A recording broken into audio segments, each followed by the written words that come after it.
నమస్కారం. GDR news ప్రేక్షకులకు, యాజమాన్యానికి, సిబ్బందికి విజయదశమి శుభాకాంక్షలు.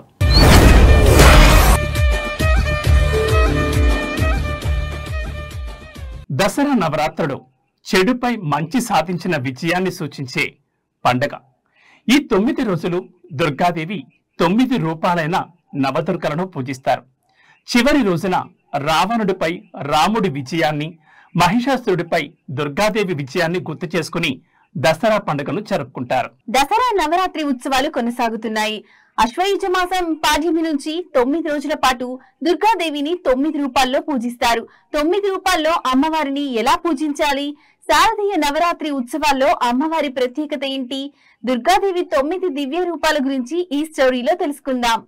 ఆశ్వీజ మాసంలో జరిగే శారదా నవరాత్రి ఉత్సవాల్లో దుర్గాదేవిని పూజిస్తారు. అమ్మవారిని 9 రూపాల్లో ఆవాహన చేసి పూజిస్తారు. ఇలా పూజించడం వల్ల ధైర్యం, శక్తి లభిస్తాయని పండితులు చెప్తున్నారు. చెడు ఆలోచనలు తొలగి మంచి ఆలోచనలు వృద్ధి చెంది జీవితంలో విజయాన్ని సాధిస్తారని పండితులు చెప్తున్నారు.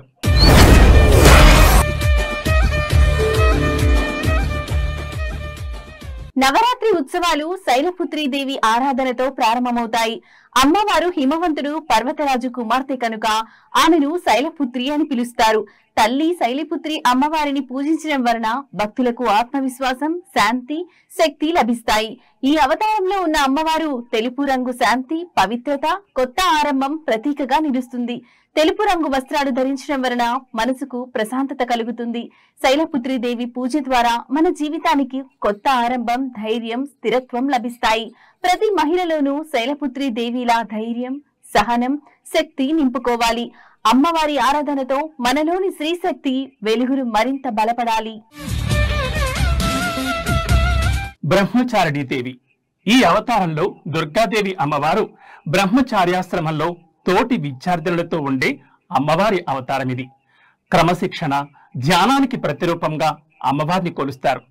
తెల్లని చీర ధరించి కుడి చేతిలో జపమాల, కమండలం, ఎడమ చేతిలో కలశం ధరించి ఉంటుంది బ్రహ్మచారిణీ దేవి.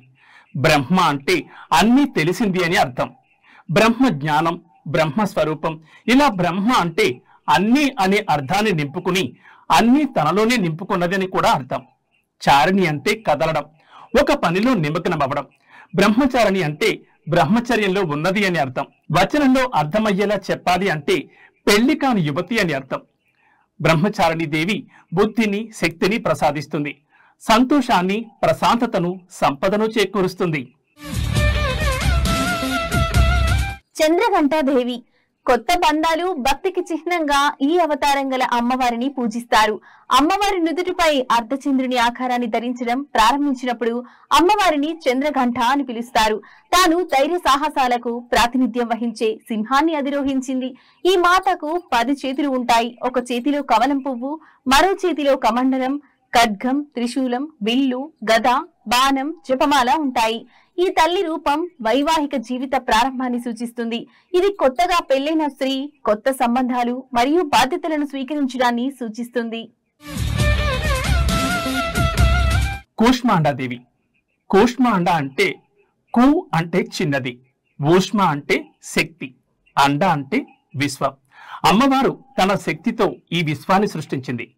ఈ అవతారం మాతృత్వాన్ని సూచిస్తుంది.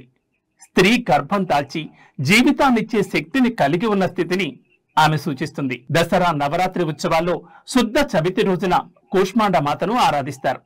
కూష్మాండ దేవిని పూజించడం వల్ల దీర్ఘకాలిక రోగాల నుంచి ఉపశమనం లభించడంతో పాటు సమాజంలో కీర్తి, బలం, సంపదలన్నీ పెరుగుతాయని చాలా మంది నమ్ముతారు. పురాణాల ప్రకారం కూష్మాండ దేవికి మొత్తం 8 చేతులుంటాయి. ఈ చేతుల్లో చక్రం, ఖడ్గం, గద, పాశం, ధనస్సు, బాణాలు, ఒక తేనె భాండం, ఒక రక్త భాండం ఉంటాయి. ఈ అమ్మవారు సింహ వాహనంపై భూమి మీదకొస్తారు. స్కందమాతాదేవి. ఈ అవతారం ప్రేమ, పోషణ స్వరూపంగా భావిస్తారు. ఈ రూపం మాతృత్వం, సంపూర్ణతను సూచిస్తుంది. ఒక స్త్రీ తన పిల్లలకు జన్మస్థలంగా మారుతుంది. ప్రేమ, త్యాగం, రక్షణగా భావిస్తుంది. స్కందమాత అమ్మవారిని పూజించడం వల్ల సంతానం లేని వారికి పిల్లలు పుడతారని పురాణంలో పేర్కొన్నారు. స్కంద అంటే కార్తికేయుడు. ఈ తల్లి దుర్గాదేవి స్వరూపం. కార్తికేయుని తల్లి కావడంతో ఈ స్వరూపానికి స్కందమాత అనే పేరు వచ్చింది. కాశీఖండం, దేవి పురాణం, స్కంద పురాణాలలో ఈ దేవి గురించి ప్రస్తావించబడింది. తల్లి స్కందమాతను గౌరీ, మహేశ్వరి, పార్వతి, ఉమా అని కూడా పిలుస్తారు. ఈ తల్లికి 4 చేతులు ఉంటాయి. ఒక చేతిలో తన కుమారుడైన స్కందుని శిశురూపం ఉంటుంది. మరో చేతిలో అభయముద్ర ఉంటుంది. ఇది మనలో భయాన్ని తొలగిస్తుంది. మిగిలిన 2 చేతుల్లో కమల పువ్వులుంటాయి. కాత్యాయని దేవి దుర్గాదేవికి సంబంధించిన రూపాల్లో కాత్యాయని మాతది అత్యంత హింసాత్మక రూపాలలో ఒకటిగా పరిగణించబడుతుంది. కాత్యాయని మాత గురు గ్రహాన్ని పరిపాలిస్తుంది. గురువు గ్రహాన్ని తెలివితేటలకు, ప్రశాంతతకు ప్రతీకగా భావిస్తారు. అందుకే కాత్యాయని దేవిని పూజించే వారికి ప్రతికూల శక్తులన్నీ తొలగిపోతాయని, సకల జన్మల పాపాల నుంచి విముక్తి లభిస్తుందని పండితులు చెప్తారు. మరీ ముఖ్యంగా నవరాత్రుల్లో పెళ్లి కాని కన్యలు తమకు నచ్చిన భర్తను పొందడం కోసం కాత్యాయని మాతను పూజిస్తారు. ఈ పవిత్రమైన రోజున ఉపవాసం, ఆచారం పాటిస్తారు. మహిషాసురుడు అనే రాక్షసుణ్ణి కాత్యాయని అమ్మవారే వధించారు. అందుకే ఈ అమ్మవారిని మహిషాసుర మర్దిని అని పిలుస్తారు. ఈ తల్లి సింహంపై స్వారీ చేస్తుంది. కాత్యాయని దేవి అంటే దుష్టశక్తులను నాశనం చేసే తల్లి అని చాలా మంది నమ్ముతారు. కాళరాత్రి దేవి ఈ రూపంలో అమ్మవారు ఉగ్ర స్వరూపంతో ఉంటారు. కాళరాత్రి అంటే తన భక్తుల మనస్సులో నుంచి అజ్ఞానం, చీకటిని తొలగించేది అని అర్థం. ఆమె భయంకరమైన రూపాన్ని కలిగి ఉన్నప్పటికీ ఎల్లప్పుడూ శుభాన్ని తెస్తుంది. అందుకే ఆమెను సువంకరి అని కూడా పిలుస్తారు. కాళరాత్రి దేవి ముదురు నీలం లేదా నలుపు రంగుతో 4 చేతులు, విశాలమైన జుట్టుతో గాడిదపై స్వారీ చేస్తుంది. ఎడమ వైపున ఉన్న 2 చేతుల్లో కత్తి, ఇనుప ముళ్ళు ఉంటాయి. కుడివైపున ఉన్న చేతులు వరముద్ర, అభయముద్రలో భక్తులను ఆశీర్వదిస్తూ ఉంటారు. కాళీదేవి అంటే పెద్దగా ఎర్రటి కళ్ళు, ఎర్రటి నాలుక, ఉరుములా మెరిసే పూసల హారాన్ని ధరించి ఉంటారు. మహాగౌరీదేవి సహనం, సమతుల్యతకు ప్రతిరూపంగా దుర్గాదేవి మహాగౌరి అమ్మవారిగా అవతరించారు. ఆమె జ్ఞానం, సమన్వయాన్ని ప్రతిబింబిస్తుంది. గులాబీ రంగు మాతృత్వాన్ని, శాంతిని అందిస్తుంది. ప్రేమ, నిజాయితీని సూచిస్తుంది. దుర్గామాత అష్టమ శక్తి నామం మహాగౌరి. ఈమె పరిపూర్ణంగా గౌరీ వర్ణంలో ఉంటుంది. శంఖ, చంద్ర, కుంద పుష్పాలతో ఈ గౌరవర్ణం ఉపమించబడింది. చతుర్భుజాలు గల ఈ తల్లి వాహనం వృషభం. కుడి భుజంలో అభయముద్రను, కుడి కింది భుజంలో త్రిశూలాన్ని ధరించి ఉంటుంది. ఎడమ పై చేతిలో డమరుకాని, ఎడమ పై చేతిలో వరద ముద్రను ధరించి ఉంటుంది. అత్యంత శాంతంగా ఉంటుంది. మహాగౌరీ దేవిని ఉపాసించడం వల్ల శక్తి అమోఘమైన సత్ఫలదాయని అయింది. భక్తుల కల్మషాలు, కష్టాలతో పాటు వారి పూర్వ సంచిత పాపాలు కూడా పోతాయి. మహాగౌరి సర్వవిధ శుభాలు ప్రసాదిస్తుంది. సిద్ధిదాత్రి దేవి సిద్ధులను ఇచ్చి మోక్షానికి మార్గం చూపిస్తుంది. సిద్ధిదాత్రి అంటే మనకు శక్తి ఇచ్చేది.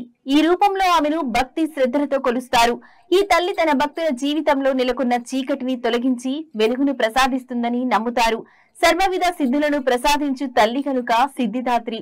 పరమేశ్వరుడు సర్వ సిద్ధులను ఈ దేవి కృప వలనే పొందాడని దేవి పురాణంలో పండితులు చెప్పారు. ఈమె కుడివైపున ఒక చేతిలో చక్రమును, మరొక చేతిలో గదా ఉంటాయి. ఎడమ వైపున ఒక చేతిలో శంఖమును, మరొక చేతిలో కమలము ఉంటాయి. నిష్ఠ, భక్తితో సిద్ధదాత్రి దేవిని ఆరాధించిన వారికి సకల సిద్ధులు కలుగుతాయని పురాణాల ద్వారా తెలుస్తుంది. దసరా నవరాత్రుల సందర్భంగా అమ్మవారి అవతారాల గురించి తెలుసుకున్నాం కదా.